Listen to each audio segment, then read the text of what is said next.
yanına, İmam Hüseyin'in kardeşinin yanına. Bir izni ver getir, kısas alın ben, İmam Hüseyin'in kısasını alın.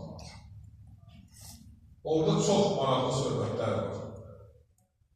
Orada mövzulardan biri budur ki, Hənəfiyyə bir dənə gözəl sözdür. Ey Muxtar, sən haradaydın? Niyə eşq karvanından geri qaldın? Niyə o karvan Həzrət İmam Hüseynin yanında sən yer ala bilmədin? Bir məni zindana saldılar, məni huzur elədilər. Deyir, necə oldu bugün danışıqlardan sən Küfədə yer almışsan? Necə olub bugün Mədinəyə gəlmişsən? Hənəfiyyə onu qınadı. Sən bu mərhələlərdə biraz səbirli olsaydın, yetişə bilərdin İmam Hüseyin. Və sonra başlayır ağlamağa. Ağlayır, Muxtar səbəbi bilir ki, Hənəfiyyənin ona dedikləri nədir? Deyir, mən özüm də, ey Muxtar, Həzrət Hüseynə kömək edilmədim. Mədinədə nə gücüm varsa ona dəstək verir.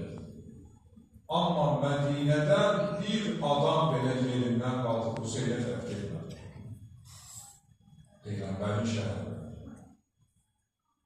Və Həzrət İmam Hüseyin əleyhisselama bu insanları nə qədər tanıtdırdıqsa, bu insanlar İmam Hüseyni eşitdilər, ruhuna salavat dedilər, Allah onu qorusun dedilər, amma dəstək vermədilər. Mən bu hədəfləri başa düşürəm. Muxtar deyir, mən sənə söz verirəm ki, onun bütün zülm eləyənlər, ona gülənlər, ona əziyyət verənlər, hər birindən qisas olacaq. Hər birindən qisas olacaq. Və Allah bu yolda məni sabit qədər edəcək. Və bu yolda isə mən sənin dəstəyini, dəyərini istəyirəm. Hənəfiyyə baxır belə bir dənə söz deyir. Deyir, İmam Səccad əleyhissalama yaxınlaş. Deyir, mən imama yaxınlaşa bilmirəm. Çünki ona bir söz dedikdə ağlayır. O müsibəti yaşayan adamdır. Görən adamdır.